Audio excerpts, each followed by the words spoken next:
Olá, queridos irmãos e amigos, a paz do Senhor Jesus. Está começando aqui pela TV Kairos, o programa Escola Bíblica Dominical.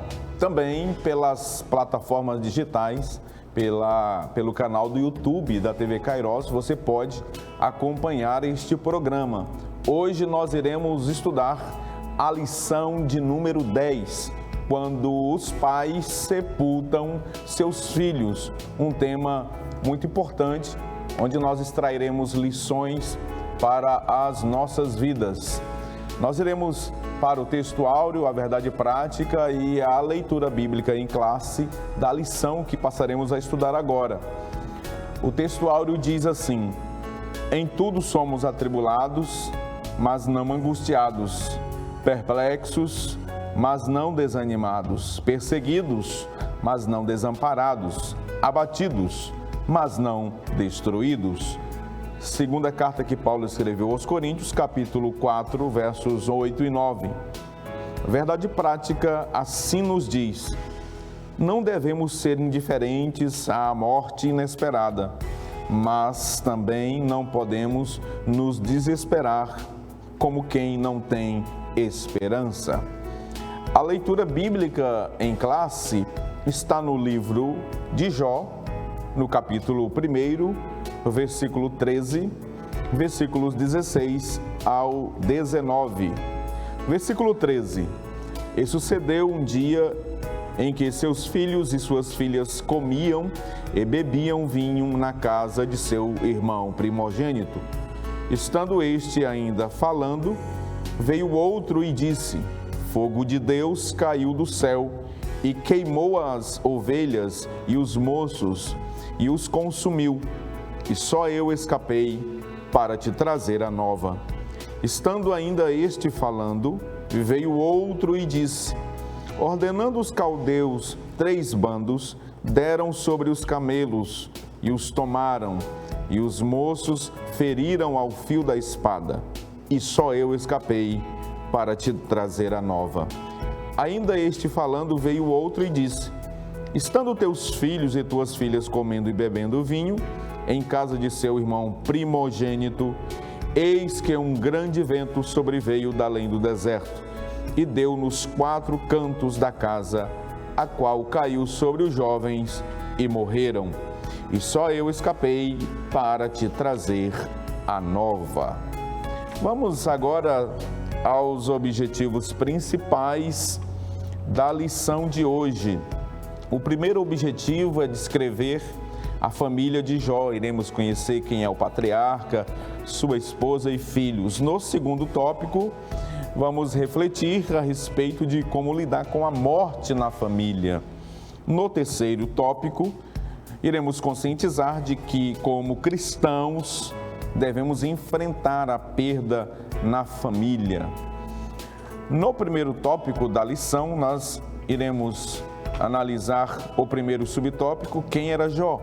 Iremos responder a esta questão, a esta pergunta: quem era Jó? Depois, a esposa de Jó e os filhos de Jó. Este é o primeiro tópico desta lição tão maravilhosa que passamos a estudar a partir de agora. Nós conhecemos a história do patriarca Jó. Todos que já leram este livro veterotestamentário conhecem um pouco deste homem. E hoje nós iremos aprender um pouquinho sobre a família de Jó, seus filhos e a perda que este patriarca tivera. Eu estou recebendo hoje aqui o pastor Amarildo Coelho e também o pastor Elias Gomes. Pastor Elias, Pai do Senhor, obrigado por estar aqui conosco neste programa mais uma vez e hoje para falar um pouquinho de Jó e sua família. Pai do Senhor, pastor Epaminondas, pastor Amarildo, todos os nossos irmãos que estão aí do outro lado da tela. Muito bem, pastor Epaminondas, nós já estamos caminhando quase que para o término deste trimestre e aprendendo lições importantíssimas que trata sobre os relacionamentos no seio da família. E o assunto de hoje é um tanto quanto delicado, um pouco melindroso, todavia é uma realidade, né? Nós estaremos estudando aqui um pouco sobre aquilo que narrou ou constituiu a história deste patriarca considerado fiel, considerado reto na presença de Deus, e que a partir dessa perspectiva nós podemos aprender que o justo está sim sujeito plenamente a sofrimentos terríveis, todavia mesmo assim é possível permanecer fiel ao Senhor, confiando no seu poderio. Muito bem, pastor Amarildo Coelho, meu amigo, a paz do Senhor. Estamos aqui para falar um pouquinho sobre Jó, as perdas que ele tivera e como lidar, né, pastor Amarildo, com o luto em família, sobretudo quando pais sepultam os filhos, invertendo a ordem natural dos acontecimentos. A paz do Senhor, pastor Epaminondas, meu amigo, pastor Elias, servo do Deus Altíssimo, irmãos em Cristo, a paz do Senhor. São lições profundas, lições edificantes. Como bem falou o pastor Elias, estamos já marchando para o término dessa lição, dessa revista, mas, mais uma vez, quero dizer aos irmãos que são lições que, se as famílias se programarem, os casais se programarem e estiverem na escola dominical, aprendendo todos esses assuntos e colocando em ação, sem dúvida alguma, serão edificadas. Hoje, o assunto, como o senhor falou, a gente vê a ordem natural, onde os pais agora, a inversão, né, da ordem natural, quando os pais sepultam os filhos, porque na ordem natural os filhos sepultam os pais, de preferência já idosos, né, já bem velhinhos, já sem condições físicas, mas de repente somos surpreendidos como seres humanos de ver filhos, né, sendo sepultados. É um assunto melindroso, delicado, como o senhor deu ênfase. Por quê? Porque fala de sentimentos, tristezas, saudades, emoções. E eu aprendo que são variadas, né, pastor Elias, as expressões e as reações por parte de cada ser humano. Nem todos são iguais, tá certo? As reações são as mais variadas possíveis. Dentro de um contexto bíblico, somos ensinados a ter a esperança, a confiança de que um dia haverá ressurreição e nós poderemos ver novamente os nossos entes queridos que partiram desta vida, mas em Cristo Jesus, né? Estão dormindo em Cristo Jesus. Essa lição acaba sendo também, pastor Amarildo, para pastores, líderes, pessoas que lidam com famílias e, vez ou outra, esta situação bate na porta do líder, né? Para ele saber, compreender, como o senhor muito bem pontuou, as pessoas elas se comportam de forma muito diferente uma das outras quando o assunto é perda de entes queridos. E o líder precisa fazer essa leitura, né, e saber como também ajudar essas pessoas. E aqui, pastor Elias, nós vamos começar tratando dessa lição e falar quem era Jó, né? Vamos primeiramente seguir o roteiro aqui do pastor comentarista da lição. Quem era Jó, pastor Elias? Vamos aqui conversar um pouquinho sobre este personagem que muitos estudiosos dizem que ele é contemporâneo ali de Abraão, ou tenha vivido até mesmo anterior ao período do patriarca, mas o certo é que esse livro, o livro de Jó, ele não está posto em ordem cronológica, né, como os livros da Bíblia, todos eles não estão, mas eles aparecem ali bem antes do livro de Salmos. E aí vamos trabalhar esse personagem primeiramente. Quem era Jó? Exatamente, pastor Epaminondas, e quando nós falamos sobre a narrativa existente no livro de Jó, há muitos teólogos de caráter duvidoso e afora que até consideram o livro de Jó como, e mais ainda o personagem, na verdade, como um livro, uma pessoa, aliás, ou uma narrativa alegórica, e não uma figura propriamente, né, literal. E nós sabemos que está inclusive citado em Ezequiel, capítulo 14, Jó é citado, no livro de Tiago também, Jó é citado, o que corrobora essa existência, ou esse crer na existência literal do patriarca Jó, que viveu justamente nesse período, né? Antes propriamente do período mosaico, antes de Abraão, viveu aí entre o século 25 a 28 antes de Cristo, então muito tempo atrás. Pois bem, Jó era uma pessoa um tanto quanto reta, né, íntegra na presença de Deus. O próprio texto aqui do capítulo 1 do livro que leva o seu nome nos deixa claro que o próprio Deus dá testemunho da integridade deste homem. Imagine que o testemunho, a referência apresentada por um homem, digamos que de qualidade moral e espiritual entre nós, já é de grande valia. Agora imagine quando essa referência, esse testemunho vem do próprio Deus. Deus falou que Jó era um homem sincero, um homem reto, justo e temente a Deus.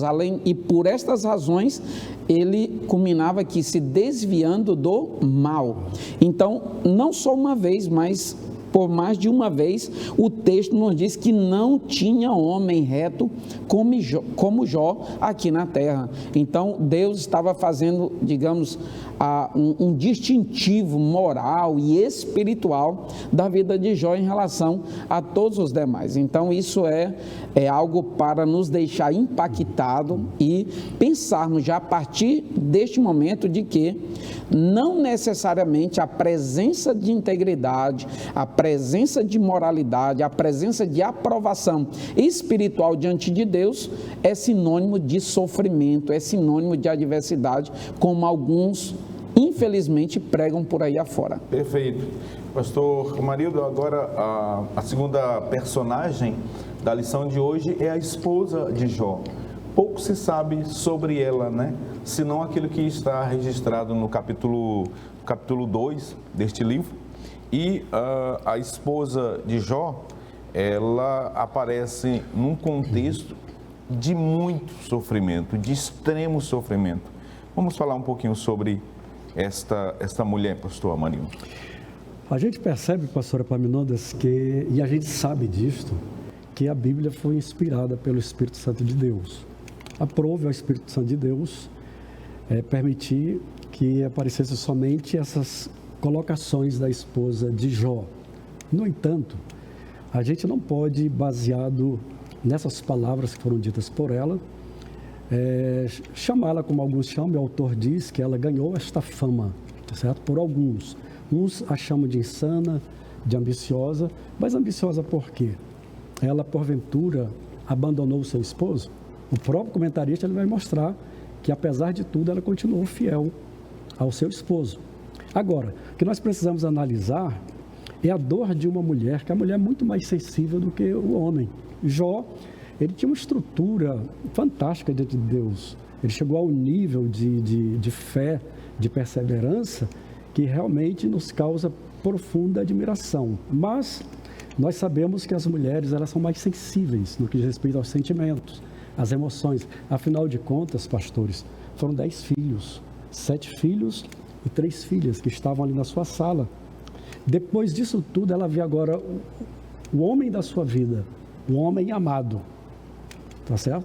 Enfermo, com feridas que, segundo o próprio jornal, que os cães lambiam aquelas feridas. Então, chega um momento como que de desespero. A gente não pode tomar isso aqui, uma mulher que fala como uma pessoa insana, como colocado por alguns. Mas uma mulher que em meio a tanta dor, que não tinha um nível, e isso vai mostrar para a gente que nós falamos, as reações são diversas. Eu já tive a oportunidade de estar em casas onde havia algum morto, onde as famílias entram em desespero, gritam, desmaiam, enquanto que outras choram, mas afirmam que Deus é Senhor, que Deus é soberano, Ele sabe o que faz. Então nós temos que ver a esposa de Jó por esse aspecto. Sim. São 10 filhos, pastor. Um filho já dói demais. Um pai que a gente leva para o cemitério, uma mãe que a gente leva, é uma dor, só quem já passou é que sabe. Então nós estamos falando de 10 filhos. E agora o seu esposo, podemos dizer, está mais para a morte do que para a vida. Então ela entrou em desespero. Então, quando ela fala isso, Eu tenho assim, uma leve impressão que ela está como que querendo poupá-lo de toda dor. Diz, até quando tu vais ficar nessa dor? Claro que as expressões usadas por ela foram erradas. É o desespero. Amaldiçoa teu Deus e morre. No entanto, Jó, um homem cheio de fé, e aqui nós podemos fazer uma aplicação do potencial, pastor Elias, que existe em cada um de nós que nós não conhecemos. Nós só vamos conhecer o potencial que há dentro de nós através das adversidades. Infelizmente, é através da adversidade, através dos desafios que nós vamos descobrir o potencial que é em nós. Então, tudo isso que já passou foi como que Deus extraindo do seu interior todo um potencial que Jó não conhecia e que o próprio Satanás não conhecia e desconfiava da fé de Jó. No entanto, diante de todas as situações, até mesmo da palavra pronunciada pela sua esposa, Jó então entra com essa palavra tão bela dizendo, como fala qualquer louco, assim falas tu, receberemos o bem de Deus e não receberíamos o mal? Em tudo isto não pecou Jó com os seus lábios. Então, eu penso que nós precisamos analisar a dor, o sofrimento para poder pronunciar alguma coisa contra alguém. Perfeito, pastor Amarildo. E eu fico imaginando, pensando, se Abraão, o pai da fé, em momentos, pastor Elias, vacilou na fé, e nós estudamos aqui lições em que o patriarca Abraão, né, considerado o pai da fé, em vários momentos da sua vida, da sua caminhada, da sua jornada, ele fraqueja na fé. Nós estamos falando de uma mulher que está vivendo, sabe, o dia mais terrível da sua vida, conforme muito bem o pastor Maria já descreveu. Então, a gente olha para essa mulher e está vendo uma mulher extremamente ferida, né, pastor? Magoada, né? Ela está com uma espada traspassando a sua alma de tanta dor que ela está vivendo. E o que mais interessante também é como Jó a trata, né? E Jó não a trata de maneira agressiva. Parece que eu ouço as palavras de Jó como uma doida, ou como alguém que não sabe o que está falando. Você está agora se pronunciando. E esse como aqui, né, é uma comparação, é um comparativo. Ele está usando de uma expressão para, então, comparar aquele momento que ela está ali, apenas verbalizando o sentimento que está dentro da alma dela. De alguma forma dizendo que aquilo ali pode não ser ou não representa o perfil dela, né? É algo atípico, aquela ação dela está sendo algo muito inusitado em relação ao que muito provavelmente ele já conhecia ao longo do tempo. Perfeito. E aí, pastor Elias, os filhos de Jó. Já falamos sobre Jó, quem foi Jó. O pastor Marido já fez aqui uma análise muito profunda, né, do comportamento da mulher de Jó diante da perda extrema que ela estava agora enfrentando. E os filhos de Jó, pastor Elias? Muito bem. Pastor Epaminondas, ao longo dessas lições, por vezes nós estudamos sobre o comportamento de um pai, quando ele é um pai omisso, quando ele é um pai ausente, quando ele é um pai negligente, quando ele é um pai displicente. Nós vimos também uma lição sobre a importância da paternidade na vida dos filhos, e quando se fala de importância aqui, se fala da relevância, inclusive para a formação moral e espiritual dos filhos, quanto ao seu futuro mesmo, a fim de que eles tenham um futuro promissor, uma conduta aprovada pelo próprio Deus, que andem na direção e na orientação do Senhor. Então, isso nós sabemos que, por vezes, como aconteceu no caso de Sansão, seus pais eram espiritualmente atentos, diligentes, mas o filho não, atentou de um certo ponto para frente, ele decidiu seguir o seu próprio caminho. Aqui nós vemos o exemplo de um pai que se preocupava com a vida espiritual dos seus filhos. Quando eu vejo que Jó era um homem rico, um homem que tinha posses financeiras, bens materiais em elevado nível, porque Jó tinha 7.000 ovelhas, 3.000 camelos, 500 juntas de bois, 500 jumentas e tinha um numeroso quantitativo de gente que estava a seu serviço ali. Todavia, ele não se deixou embriagar, ser tomado por essas coisas, ao ponto de dizer, Deus não existe. Não, era um homem temente a Deus e ele refletia essa integridade, essa vida espiritualmente aprovada diante de Deus, com relação a preocupar-se com seus filhos. Seus filhos faziam encontros, se encontravam na casa de cada um por vez, faziam um ciclo e ao final de cada ciclo, Jó se preocupava em reuni-los e orar por eles, apresentar sacrifício a Deus, conforme está no versículo de número 5 do primeiro capítulo do livro que leva o seu nome, diz assim: quando se encerrava um ciclo de banquetes, Jó chamava os seus filhos e os santificava, os separava, os consagrava ao Senhor. Olha só quanta preocupação com a vida espiritual dos seus filhos. Ele não estava aqui necessariamente preocupado se os filhos iam ser médicos, se os filhos iam ser juiz, se os filhos iam ser isso ou aquilo, por mais que tudo isso seja bom, mas a preocupação primordial de Jó era com a vida espiritual dos seus filhos, razão pela qual a Bíblia nos diz que ele levantava-se de madrugada e oferecia holocaustos segundo o número de todos eles, pois Jó pensava assim, olha só, talvez os meus filhos tenham pecado e blasfemado contra o Deus de Israel em seu coração, e por esta razão Jó fazia isso continuamente. Olha só a preocupação em cultivar não só o seu relacionamento com Deus, mas também o relacionamento moral e espiritual dos seus próprios filhos com o Deus a quem ele servia com muita preocupação e diligência. Pastor Amarildo, que maravilha! Nós podemos então encerrar este primeiro bloco aqui e fazendo uma aplicação e uma chamada também aos pais. Aqui, levem os seus filhos para o altar do Senhor. Assim como no Salmo 84, o salmista vai dizer, né, que o pardal encontrou casa, a andorinha, ninho para si e seus filhotes. Aí o salmista diz, eu encontrei os teus altares, Senhor. Que nós possamos também colocar os nossos filhos no altar de Deus, conforme disse Paulo aos romanos, rogo-vos, pois, irmãos, pelas misericórdias de Deus, que apresenteis os vossos corpos em sacrifício vivo, que os nossos filhos sejam oferecidos a Deus em sacrifício vivo, ou seja, que eles sejam colocados diariamente no altar do Senhor. E aqui, pastor Marido, Jó deixa um exemplo extraordinário para nós pais, né? Estamos dando essa cobertura espiritual aos filhos. A gente percebe um pai zeloso.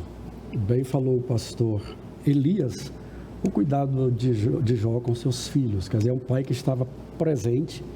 E algo que o senhor falou que eu tenho buscado muito a Deus com relação a isso. Jó não estava preocupado que posição social eles iriam adquirir.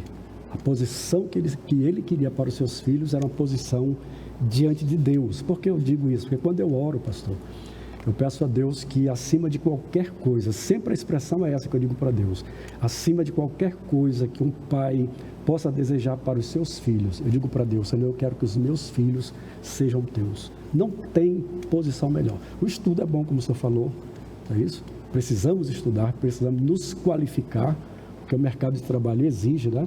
Mas não tem posição melhor do que... Não é a prioridade é essa. A profissão ela é secundária. Os pais, a preocupação maior deve ser sim esta. Concordo plenamente, que os filhos sejam conduzidos, sejam orientados, sejam levados ao altar do Senhor. E Deus vai direcionar a vida profissional de cada um deles.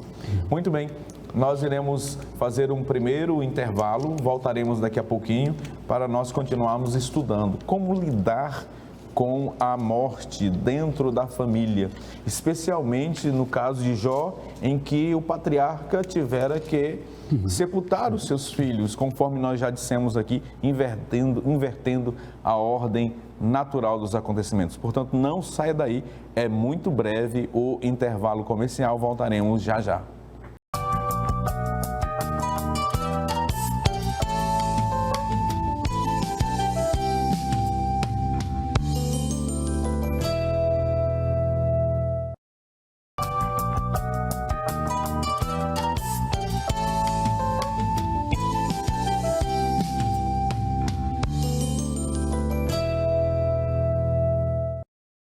Olá, queridos irmãos e amigos, estamos de volta com o programa Escola Bíblica Dominical. Você que chegou agora, nós estamos estudando a lição de número 10, quando os pais sepultam seus filhos. No bloco anterior, nós estudamos a família de Jó. Hoje, neste bloco, nós iremos aprender sobre como lidar com a morte dentro da família. Um tema muito, mas muito importante, relevante, para que possamos aprender a lidar com este sentimento.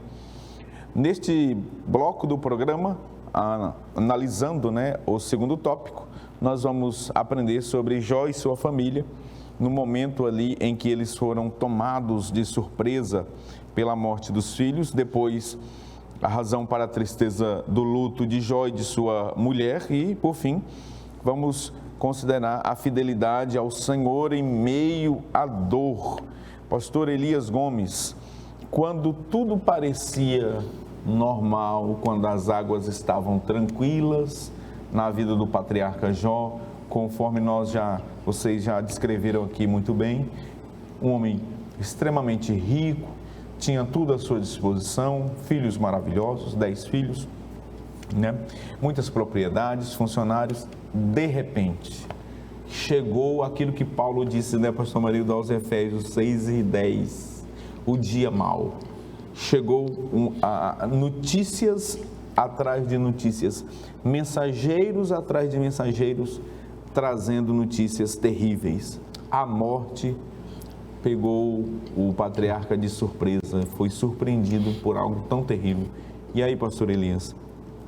Muito bem, pastor Epaminondas, nós vemos que falar da morte é falar de algo um tanto quanto, às vezes, que muitos não gostam, é desagradável, mas nós sabemos que é uma realidade e ela vem trazendo surpresa, porque muitas das vezes ela vem de uma forma e numa hora em que ninguém espera. E ainda mais nesse contexto que, se você observar do ponto de vista social, do ponto de vista familiar e muito mais espiritual, a casa de Jó era muito equilibrada, como o Senhor falou, parece que o Senhor estava ali de uma forma tão presente que o que menos poderia se contar era com a morte, mas de repente ela chega. Nós sabemos que a morte em si, ela está diretamente associada com aquilo que nós chamamos de separação. É uma espécie de separação. Quando se fala de morte, se lembra de tristeza, se lembra de nostalgia, de perda, e ninguém foi preparado para isso. Todo homem, toda mulher foi preparado para viver. Deus não criou o homem nem a mulher para a morte. Muitas das vezes as pessoas dizem, mas se Deus é todo poderoso e soberano, por que Ele permite a morte? Por que Ele permite o inferno? Por que Ele permite tantas outras coisas? Mas nós sabemos que tudo isso são consequências do pecado, são consequências das más escolhas que o próprio homem faz. Nós vemos que desde o princípio, essa morte ela é consequência da desobediência lá do Éden. Nós vemos que no capítulo 2 do livro do Gênesis, versos de número 16 e 17, diz assim: e ordenou o Senhor Deus ao homem, dizendo, de toda árvore do jardim comerás livremente, mas da árvore da ciência do bem e do mal, dela não comerás, porque no dia em que dela comeres, certamente morrerás. Então, nós sabemos que Eva desobedeceu aqui e, consequentemente, Adão. A partir daí, é inevitável a realidade da morte. A questão é, como nós devemos lidar com esse elemento tão terrível que, do ponto de vista natural, é sim um adversário afrontador, um adversário que confronta, que nos leva, muitas das vezes, a ter pavor do ponto de vista natural. Porque, por mais que nós saibamos, está em Eclesiastes capítulo 9, verso 5, que diz que todo ser que está vivo sabe que um dia há de morrer. Isto é uma realidade que ninguém discute. Todavia, ninguém não quer se antecipar o dia da sua ida. Mas a questão que está em voga agora é como é que nós estamos olhando para a morte. Como é que nós a tratamos, como é que nós a conceituamos do ponto de vista bíblico, propriamente falando. Esse conceito de terror que ela nos apresenta, esse conceito de aversão, isso é mais do ponto de vista natural. Por quê? Porque a morte é uma consequência do pecado. O próprio, nós vimos aqui no Gênesis 2, 16 e 17, e também Paulo escreveu, Romanos capítulo 6, que o salário do pecado é a morte. O salário como consequência, uma figura ali, dizendo que, olha, a paga que alguém recebe quando comete o pecado é a morte. Então, vez outra, o pecado, claro, está diretamente associado com a morte, e a morte com o pecado, porque se por um lado o salário da morte é o pecado, pelo outro lado a morte é o aguilhão, ou o pecado é o aguilhão que a morte utiliza para levá-los, as pessoas, ao fracasso, a fraquejar e sucessivamente a morrer. Então nós, na condição de crentes, de salvo, devemos sim, do ponto de vista, nós tememos a morte, nós temos aversão a esse elemento e sabemos a sua relação que tem com o pecado, mas do ponto de vista espiritual, o próprio Senhor chega a dizer no Salmo 116, verso 15, que Ele tem prazer na morte dos santos, porque não é nada mais do que um meio pelo qual o homem tem contato com a eternidade, e com a eternidade com Cristo, neste caso, aqueles que morrerem em Cristo Jesus, que ainda será falada sobre essa expressão, né, eufêmica, digamos assim, porque é uma espécie de eufemismo, para minimizar aquele efeito auditivo que se tem, que o apóstolo Paulo chega a dizer que aqueles que dormem em Cristo. Então, para os salvos em Cristo, não passa de um sono ali temporário. Pastor Marildo, nesse sentido, né, da fala aqui do pastor Elias, nós podemos considerar que esse tema é uma grande oportunidade para que nós possamos aprender um pouco mais de como lidar com o momento do luto e da morte, né? Nós devemos ter em mente, Eclesiastes, é muito importante esse texto, né? A consciência de que a morte é uma realidade e que também não temos domínio, nós não temos controle, nós não sabemos quando pode acontecer. Entretanto, pastor Marildo, Jesus Cristo ressuscitou e ele nos deixou viva a esperança de que todos aqueles que dormiram no Senhor, em Cristo Jesus, serão ressuscitados para a vida. Amém, pastor. O senhor usou uma expressão sobre não termos o domínio, não termos o controle. Eu fiz uma anotação aqui de um versículo que está em Eclesiastes 8:8, onde o sábio Salomão, ele diz o seguinte: nenhum homem há na terra que tenha poder sobre o espírito para o reter, nem tampouco tem ele poder sobre o dia da morte. Veja o que ele diz: nem há armas nesta peleja, nem tampouco a impiedade livrará aos ímpios. A gente percebe que parece um adversário imbatível, tá certo? Mas ao mesmo tempo que eu estava lendo essa passagem bíblica, eu me lembrei que apesar da morte ter o domínio de quase todos os seres humanos, eu me lembrei de Enoque, que está em Gênesis, né? Sim. Gênesis 5:24, que Enoque andava com Deus, e Hebreus afirma também, no capítulo 11, pelo fato dele ter agradado a Deus, Deus então tomou para si, foi trasladado, ainda afirma escreveu aos Hebreus, para não ver a morte. Exato. E Elias também, O profeta de Tisbe. Está em 2 Reis 2:11, né? Que ele está com Eliseu, e de repente uma carruagem separa e um redemoinho ele é levado para a glória. Quer dizer, a morte não teve poder sobre eles, mas vem então o terceiro personagem, que esse é o maior de todos, que é o próprio Cristo. Aí, nesse aspecto, eu não digo que a morte teve poder sobre Jesus, porque ele mesmo afirmou: eu tenho o poder de dar a minha vida e o poder de tomar. Então ele mostra aí que ele tem o poder sobre a morte. E alguns pregadores então ilustram que Jesus chegou lá e disse: quero uma hospedagem aqui só por 3 dias. 3 dias me dá a chave, né? Até porque a sepultura não era dele. Não era dele, né? Então, assim, a morte, eu vejo na morte, pastor, eu estava analisando que a morte ela se torna uma prova real da existência de Deus. Eu vou afirmar mais uma vez, a morte ela é uma prova real da existência de Deus. Por quê? Os homens, eles tentam desafiar Deus, mas eles nunca conseguiram vencer a morte. Eles nunca conseguiram derrubar, fazer cair por terra uma sentença que foi pronunciada lá no princípio. Deus disse, tu és pó e em pó te tornarás. Então, que prova vocês querem mais do que essa? De que Deus existe? Sim, a morte tem poder sobre todos os seres humanos e foi uma determinação de Deus. Tu és pó e em pó te tornarás. Mas, agora em Cristo Jesus, nós temos a esperança da ressurreição, porque Ele venceu a morte. Ele disse a João na ilha de Patmos, tenho nas minhas mãos a chave da morte e do inferno. Disse para Marta, eu sou a ressurreição e a vida. Todo aquele que crê em mim, ainda que esteja morto, viverá. Então essa é a nossa maior esperança. Pastor Marido, pastor Elias, um quarto grupo, né, também não passarão pela morte. Esse grupo não vai passar pela morte. Os que serão arrebatados pelo Senhor. Paulo escrevendo aos Tessalonicenses no capítulo 4, um texto que eu gosto demais. Porquanto mesmo o Senhor descerá do céu com alarido, com voz de arcanjo e a trombeta de Deus, e os que morreram em Cristo ressuscitarão primeiro, depois nós os vivos seremos arrebatados a encontrar o Senhor nos ares.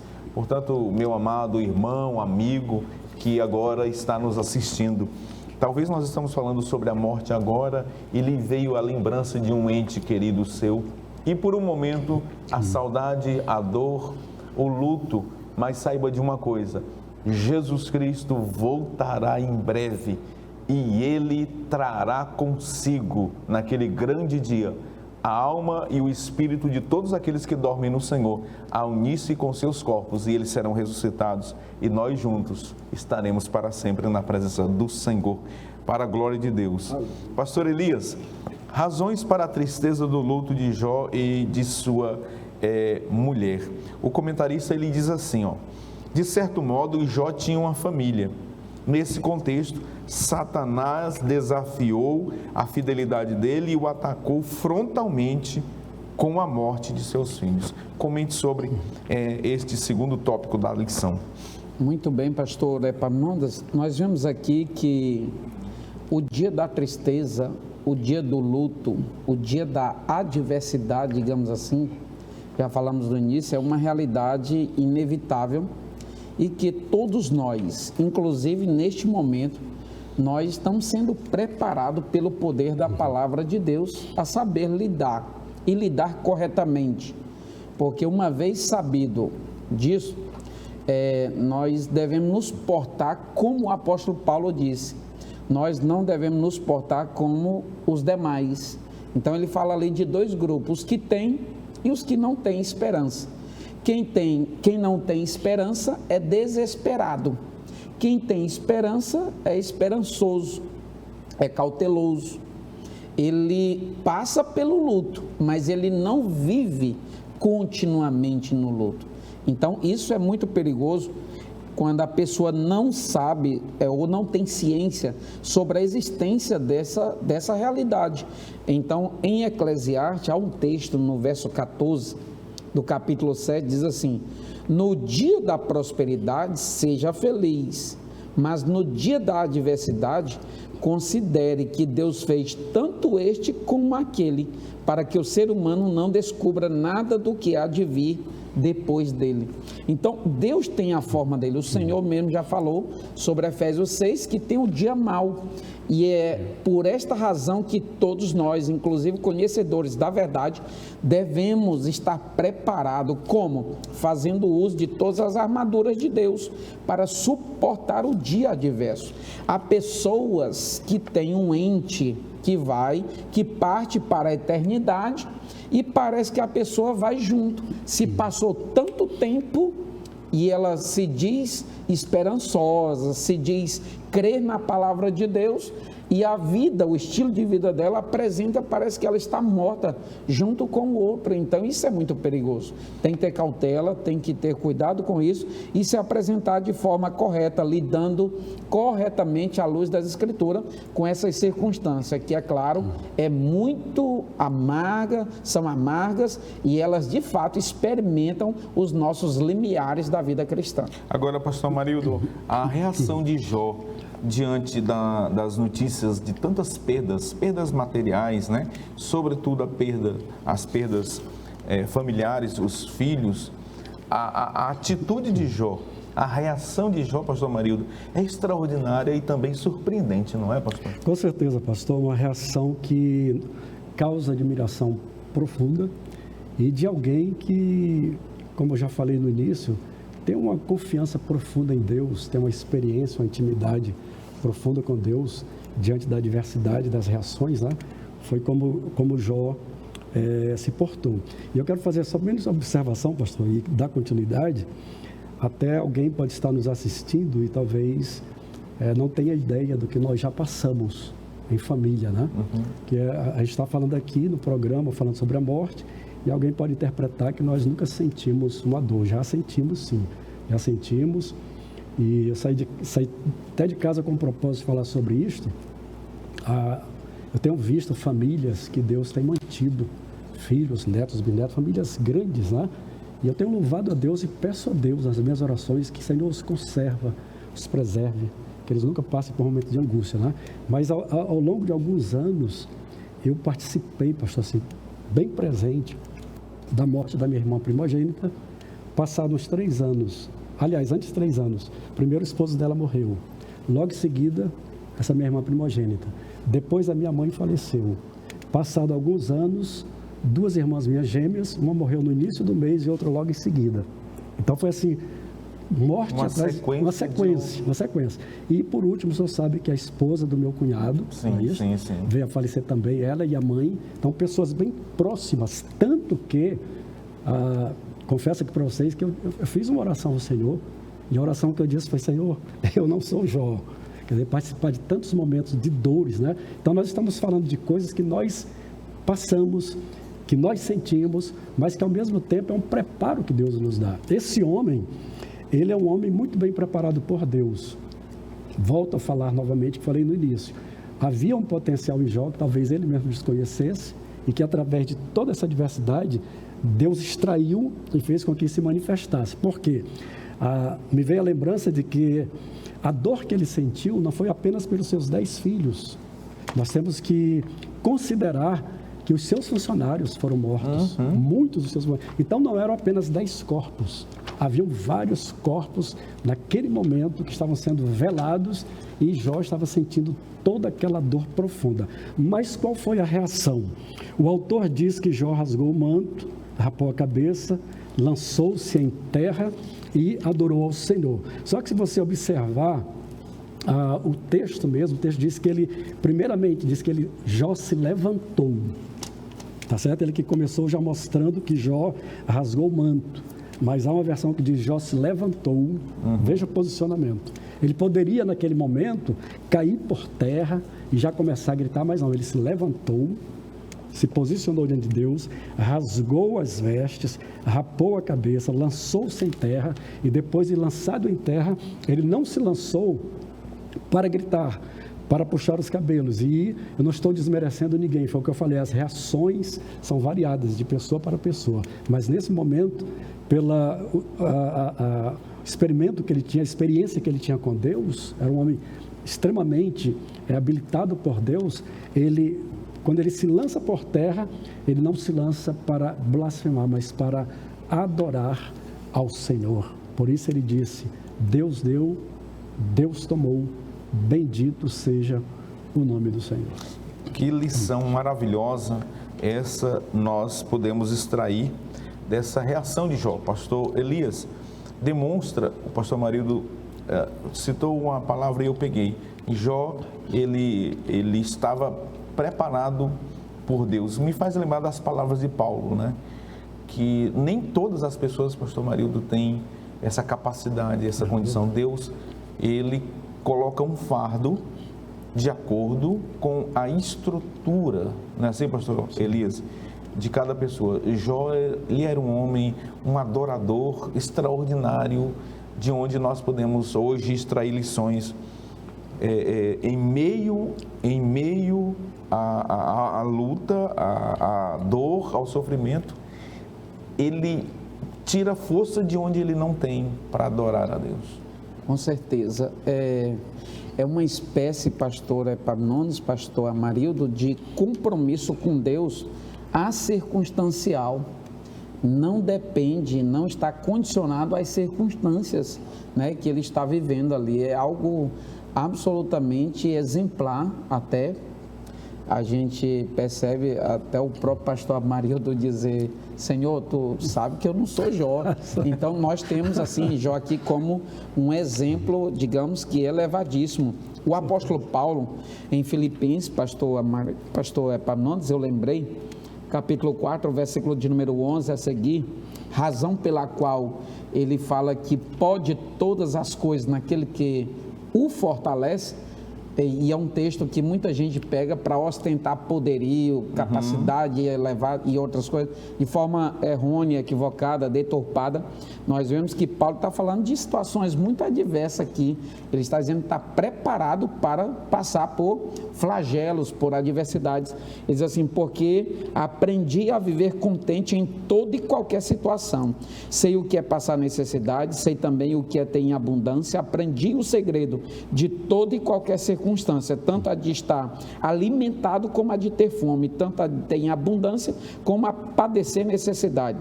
Tudo posso naquele que me fortalece. É como que ele estivesse repetindo as palavras de Jó, ou é como que Jó estivesse de alguma forma, ao adorar o Senhor, dizer: eu posso todas as coisas naquele que me fortalece, inclusive superar essa adversidade, passar por esse dia mal e ainda ficar firme, conforme nos recomenda a palavra do Senhor. Perfeito. Pastor Amarildo, vamos para mais um intervalo comercial, pastor Elias, e quando nós voltarmos, iremos para a aplicação direta, né? Os cristãos e o luto. Nós, depois do intervalo, nós iremos aqui discutir alguns assuntos, por exemplo, como o justo sofre, ou por que o justo sofre, por que em meio a uma vida de lealdade, de fidelidade, de retidão, e Jó passa por tudo isso. São assuntos que nós iremos discutir daqui a pouquinho, após o intervalo comercial. Eu peço que você não saia daí. O programa está maravilhoso, mas voltaremos já já.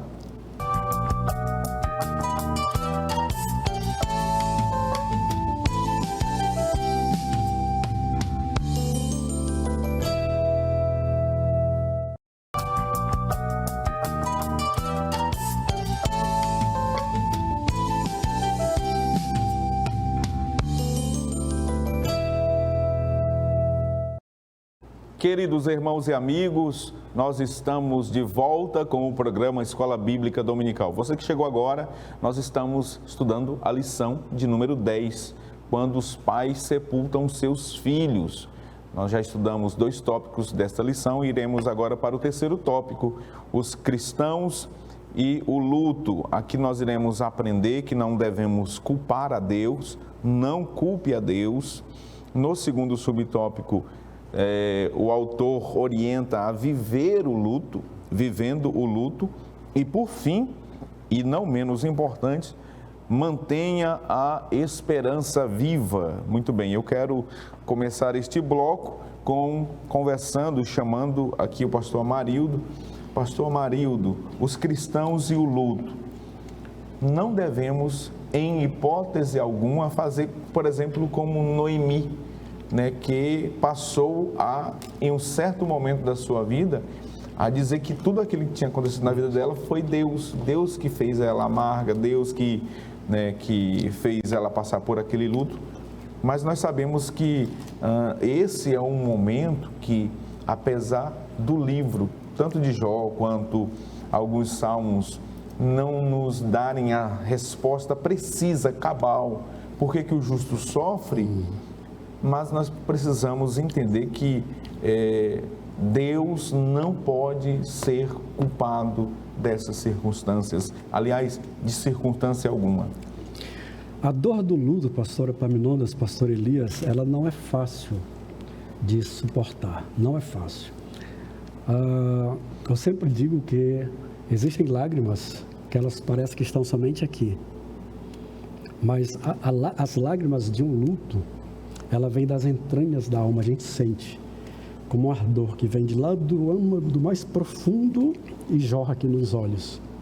Mas nós precisamos colocar Jó como um exemplo. O autor, ele diz que esse posicionamento de Jó, quando ele se levanta, ele rasga suas vestes, rapa a cabeça, se prostra no chão, ele diz que é o início do processo de aceitação do ocorrido diante do Senhor da vida. Ao invés dele blasfemar, esflaguejar, não.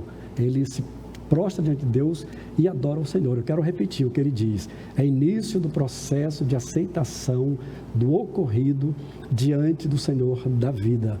Ele não pecou contra o Senhor. O texto bíblico diz em Jó 1:22, diz que Jó em tudo não pecou, nem atribuiu a Deus falta alguma. Quer dizer, era um homem altamente treinado por Deus. E ao mesmo tempo eu posso dizer, mesmo que a gente não compreenda por que o justo sofre,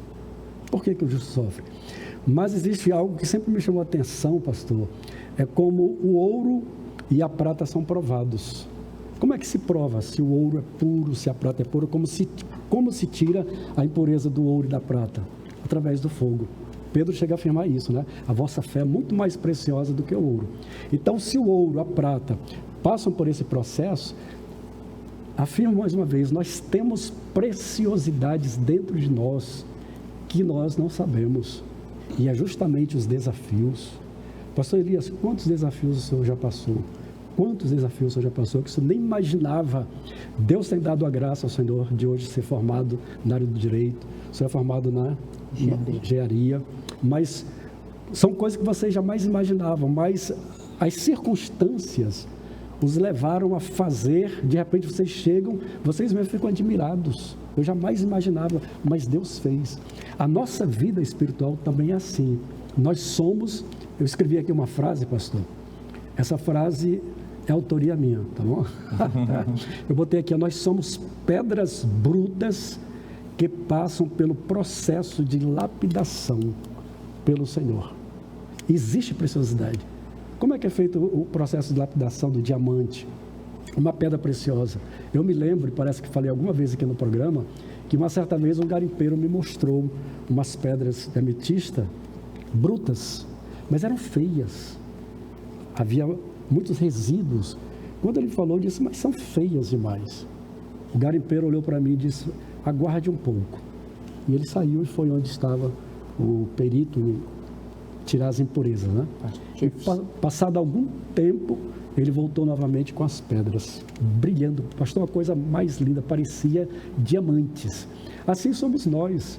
Embora a palavra não diga por que o justo sofre, eu afirmo que nós sofremos para que seja extraído o melhor que há dentro de nós. Nós temos preciosidades dentro de nós que nós não conhecemos, mas o grande lapidador da nossa vida, Deus, sabe o que tem dentro de nós.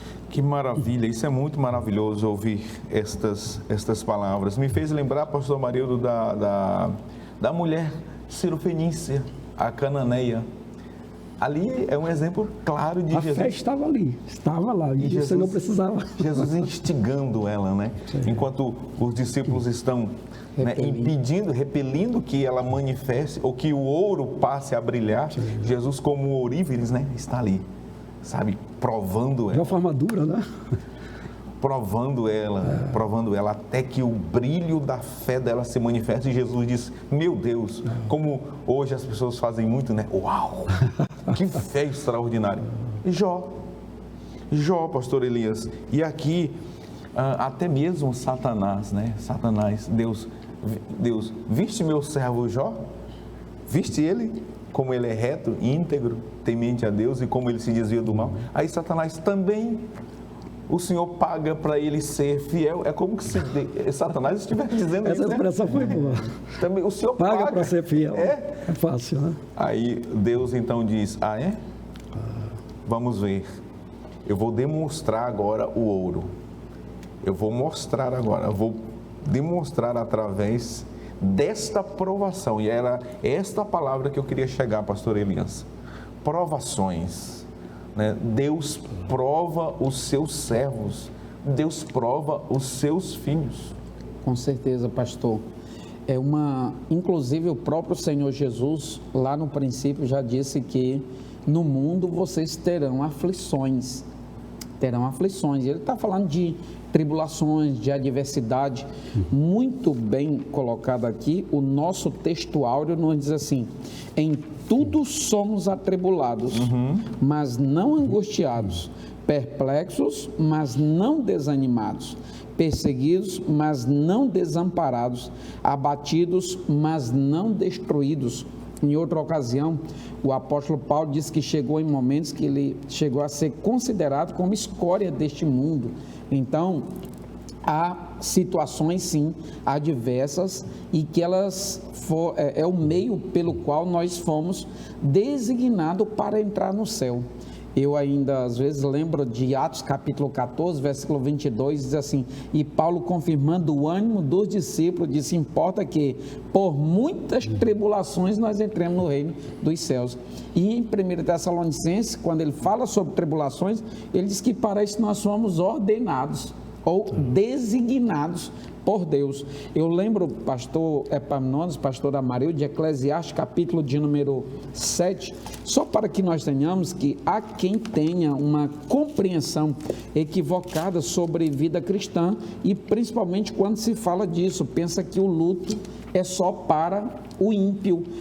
Muitas das vezes é o contrário, porque às vezes até a ordem natural do processo ela é quebrada, como o Senhor falou no início do programa. Às vezes se espera que o pai, aliás, o filho sepulte o pai em função da idade ou do tempo vivido, mas às vezes acontece o contrário. Da mesma forma, verso 15 do capítulo 7 de Eclesiastes diz assim: tudo isto eu vi nos dias da minha vaidade. Há justos que perecem na sua justiça, e há ímpios que prolongam os seus dias na sua maldade.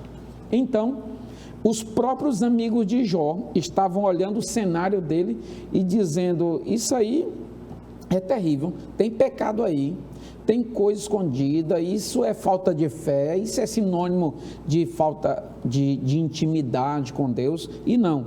E diante do cenário do luto, muitos crentes, às vezes, muitas pessoas querem se portar indiferente, no sentido de confrontar e ser resistente aos efeitos naturais que aquela tribulação, que aquela luta causa. Então, muitas das vezes a pessoa quer se prender do choro, se prender do silêncio, se prender daquela situação que, de fato, é angustiante. Muita gente, assim, nesse momento de dor e angústia, né, se costuma designar o momento do luto. Então, é uma realidade. E isto tudo não é reprovação divina propriamente, não é ausência de fé, não é nada disso, é uma realidade que caracteriza a vida da pessoa. O próprio Senhor Jesus, quando soube da morte de Lázaro, do enlutamento lá na casa da família que era sua amiga, aquela família, o próprio Jesus chorou. Então há muita gente que muitas das vezes, equivocadamente, à luz da Bíblia, diz assim: tu é crente, tu está passando por essa luta, por esse luta. Crente não chora não, por isso. Crente chora, crente é humano, crente é dotado de limitações. Porque ama, né? Outra máxima equivocada. Sim, chora porque ama. Outra máxima equivocada: homem não chora. Jesus não era homem? Pastor Elias 11 e 35 de João, né? Jesus chorou. E aí, pastor Elias, o senhor levantou um tema muito importante, muito interessante. A questão da teologia dos amigos de Jó, né? Incluindo a teologia da confissão positiva, a teologia da prosperidade, de que o crente, de que o justo não passa por problema, por dificuldade, por luta, por doença, por enfermidade ou pelo luto. Isso é um equívoco terrível, né? Beira a uma heresia profunda, aguda. Exato. Né? pessoas que estão enfrentando enfermidades e outras acusando, não, está assim porque alguma coisa fez de errado. Quando não, Deus provando. Olha só o exemplo de Jó. Deus estava provando os seus servos e Deus prova aqueles a quem Ele ama, né? Eu vou ficar com essa imagem do ouro, pastor Marildo, e essa ilustração belíssima de hoje para essa lição. Professor de escola dominical, use esta ilustração que o pastor Marildo nos trouxe aqui para descrever uma das razões pelas quais o justo ele sofre. E aí, pastor, meu querido pastor Marildo, o comentarista coloca aqui, vivendo o luto, né? Nós devemos aprender a viver o luto, a chorar. É comum a gente ir em velórios, né, de irmãos nossos, e aí você percebe alguns familiares em prantos, chorando porque ama, chorando porque está sentindo já a dor da separação e da partida. E você percebe também, pastor Marildo, conforme o senhor disse, comportamentos diferentes. Outros se retraem, seguram o choro, né, e, portanto, não querem manifestar esse sentimento. Mas a recomendação aqui, eu concordo com o comentarista, deve sim, pastor Elias, se viver o luto e passar por esse momento. Até porque é mais saudável para a própria pessoa, né? Emocionalmente está comprovado, né, pastor Marildo? O choro faz bem. Eu me recordo quando a primeira vez que eu tive essa morte em família foi esse meu cunhado, né? Então, como eu era o homem da casa, eu que tive que ir atrás de tudo, né, para sepultamento. Mas eu me lembro bem que a pessoa que eu amava mesmo, e eu me lembro que muitas vezes eu chegava em casa, depois dele ter sido sepultado, às vezes em casa, passado semanas, às vezes sentado aqui assim, ó, eu batia na porta, assim, sabe aquilo para mim que via assim, meu Deus, meu cunhado faleceu, foi o primeiro contato que eu tive assim em família, né? A partir daí, em razão de várias pessoas que foram sendo tiradas, parece que você vai sendo treinado, mas nunca deixei de chorar, pelo contrário, sempre chorei. Agora, precisamos entender um fato que está em Isaías 57, 1 e 2. Isso aqui nós precisamos considerar profundamente. Isaías, usado por Deus, ele diz assim, Isaías 57, 1 e 2, ele diz, perece o justo e não há quem considere isto em seu coração. Homens compassivos são recolhidos sem que alguém considere que o justo é levado antes do mal. Entrarão em paz, descansarão nas suas camas, o que houverem andado na sua retidão. Então, há uma razão pela qual o Senhor retira, às vezes, uma pessoa que está perto, meu Deus, o que é isso? O profeta que é usado por Deus, que às vezes é recolhido antes que o mal venha, antes que o mal lhe atinja. Deus é conhecedor de todas as coisas, na sua presciência, Ele sabe o que vai acontecer lá na frente, por amor, Ele muitas vezes tira esse justo para que não sofra aquele mal. Então nós precisamos considerar. Agora, essa questão das emoções, nós precisamos externar. O senhor falou, existem pessoas que retraem, mas isso causa males. A pessoa fica como que sufocada dentro de si. Um dia isso pode arrebentar através de uma enfermidade. O senhor falando que homem chora. Eu anotei aqui, ó, Davi chorou a morte de Absalão. Veja só, Absalão se levantou contra o pai. Perseguindo o pai. E como citação, eu faço aqui menção do comentarista, né? Quando ele diz, diante da dor da família de Lázaro, nosso Senhor agitou-se no espírito, comoveu-se e chorou. Pastor Elias já fez citação desta passagem bíblica, demonstrando, pastor Elias, claramente que nós devemos sim externar as nossas emoções, que não devemos retrair, até porque é um ente querido, né? Uma pessoa amiga que está ali partindo ou partiu para a eternidade. Diante disso, pastor Elias, nós devemos fazer o quê? Manter a esperança. O que não pode haver são os extremos, né? Pessoas desesperadas, né? Como que se nunca mais fossem encontrar seus parentes. E aqui nós já citamos passagens bíblicas, né? Onde a palavra do Senhor nos garante, nos assevera, nós encontraremos aqueles que dormiram no Senhor. Nós temos, pastor Epaminondas, pastor Amarildo, tanta esperança baseada na palavra de Deus, e o apóstolo Paulo, comentarista, foi usado pelo Senhor para utilizar-se desta figura de linguagem, do eufemismo, para minimizar esse efeito aterrorizador da morte, esse efeito impactante, chamando da morte ou chamando de um sono. É um sono, aqueles que dormem no Senhor, ou seja, é um momento, é um tempo somente que eles estarão ali, mas que o Senhor, tendo em vista que Ele ressuscitou, então nós haveremos de ressuscitar. Por esta razão é que nós não devemos ser como os demais, os desesperados. Nós somos esperançosos. E outra coisa, a forma como as pessoas se comportam sentimentalmente, emocionalmente, após o luto, após o quê? Após um tempo considerado. Se diz que pela psicologia é basicamente 6 meses ali o período de intenso luto. É claro que isso pode ser mais, pode ser menos, dependendo da pessoa. Todavia, em média, e aí às vezes eu recaio naquela fala que há muitas pessoas que ficam mexendo na ferida todo o tempo, e nós devemos tomar cuidado para não fazer disso um estandarte, a perda, a morte, a separação, uma bandeira para nós estarmos continuamente levantando, que aí nós vamos estar reavivando as dores sentimentais. Então isso é muito perigoso e nós devemos saber lidar com isso corretamente. Uma vez que nós sabemos lidar corretamente com isso, nós não faremos aquelas perguntas que muitos fazem: por que, Senhor? Porque sempre, às vezes, a pessoa olha todo o contexto, é reto, vive na presença de Deus, está isso, por que morte, por que isso, por que aquilo, por que tanta perda? Aí, às vezes, não é nem o porquê a pergunta, talvez a pergunta seria para quê? Às vezes não tem motivo nenhum, como não tinha no caso de Jó. No final do capítulo 2, a gente vê, não tinha motivo nenhum. O motivo era o próprio Deus, e o motivo de Deus supera a nossa capacidade de compreensão humana. Portanto, o segredo é, digamos que, ficar na dependência de Deus. Pastor Amarildo, o comentarista conclui a lição dizendo o seguinte: um dia, brevemente, estaremos para sempre com a pessoa querida que partiu em Cristo, fazendo a citação de Tessalonicenses que nós já fizemos menção aqui.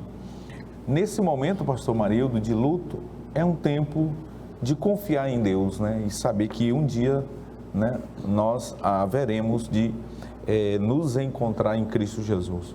Nós precisamos compreender os propósitos de Deus. O pastor Elias fez o comentário de não perguntarmos por quê, mas para quê.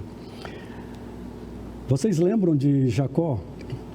Jacó, por não entender o propósito divino, ele chora até a sua velhice por alguém que não morreu, baseado em uma mentira que nós vamos estudar na próxima lição. Os filhos fazem mal a José, vendem José e trazem uma roupa manchada de sangue, se porventura do teu filho. Jacó se desespera, diz: uma fera devorou meu filho. Os filhos tentam consolar e dizem: não, vocês vão me sepultar chorando, com lágrimas. E ele passa anos e anos, parece 13 anos, José passa lá no Egito. Os comentaristas, teólogos afirmam que com 17 anos ele foi, com 30 anos ele assume. Durante esse período, Jacó está chorando, perguntando por quê. Deveria perguntar: para quê, Senhor? Ele não consultou a Deus, quer dizer, foi um choro em vão, porque o seu filho estava sendo abençoado lá no Egito, estava sendo preparado para governar. Da mesma forma nós precisamos perguntar para quê? Porque nós estamos sendo preparados, queridos, nós estamos sendo preparados para governar. Nós iremos governar com Cristo. Na palavra de Deus, sim, os profetas do Antigo Testamento, como Daniel 12:2, diz o seguinte: e muitos dos que dormem no pó da terra ressuscitarão, uns para a vida eterna e outros para a vergonha e desprezo eterno. Isaías 26:19 diz assim: os teus mortos viverão, os teus mortos ressuscitarão, despertai e exultai, os que habitais no pó, porque o teu orvalho será como o orvalho das ervas, e a terra lançará de si os mortos. E Jesus, quando veio à terra, ele manifestou, aliás, o seu poder sobre a morte, ressuscitando o filho da viúva de Naim, ressuscitando a filha de Jairo, ressuscitando a Lázaro com 4 dias, e na sua morte, o que foi que aconteceu? O céu escureceu, terremotos, a terra se abriu e corpos de santos ressuscitaram. E por fim, o nosso Cristo, ao 3º dia, ressuscitou, nos dando a certeza de que em breve também os que morreram em Cristo despertarão, e espero que Jesus venha logo, que aí a morte não vai ter poder sobre nós, né?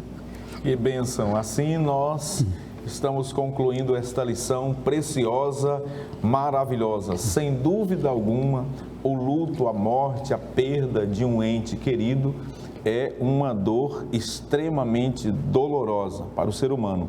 Mas nós aprendemos nesta lição que nós temos esperança, e a nossa esperança, ela está no Senhor nosso Deus. É Ele quem traz o conforto, o consolo, até porque Ele é o Pai de todas as consolações. Ele é aquele que nos sustenta em dias como estes que viveu o patriarca Jó.